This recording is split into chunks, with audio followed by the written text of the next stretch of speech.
মিটফোর্ডের ব্যবসায়ী সোহাগ হত্যায় জড়িতদের গ্রেপ্তার সহ আইনশৃঙ্খলা পরিস্থিতির উন্নয়নে সারা দেশে দ্রুতই সাঁড়াশি অভিযান শুরু হচ্ছে বলে জানিয়েছেন স্বরাষ্ট্র উপদেষ্টা জাহাঙ্গীর আলম চৌধুরী।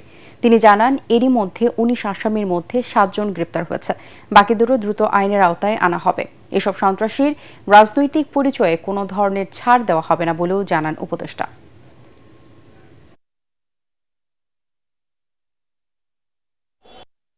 মিটফোর্ডের নৃশংস হত্যাকাণ্ডের ঘটনাটি সরকার সর্বোচ্চ গুরুত্ব সহকারে দেখছেন। এই হত্যাকাণ্ডের দায়েরকৃত মামলায় প্রাথমিক তথ্য বিবরণী উল্লিখিত ১৯ জনের মধ্যে ইতিমধ্যে ৭ জনকে র্যাব, সেনাবাহিনী এবং পুলিশ গ্রেপ্তার করেছে। ঢাকার বাইরে গোয়েন্দা দল বিভিন্ন জায়গায় অভিযান চালিয়ে অবশিষ্ট আসামিদের গ্রেপ্তারে কাজ করে যাচ্ছে। এই ঘটনায় প্রশাসনিক এবং আইনশৃঙ্খলা বাহিনীর কোনো শিথিলতা ছিল কিনা তাও সরকার গুরুত্ব সহকারে বিবেচনায় করবে এবং তা খতিয়ে দেখতেছে। অপরাধী যে দলেরই হোক না কেন, সে যে কোনো দলেরই হোক না কেন, কোনো রাজনৈতিক অথবা অন্য কোনো পরিচয়ে কাউকে ছাড় দেওয়া হচ্ছে না এবং ভবিষ্যতেও দেওয়া হবে না।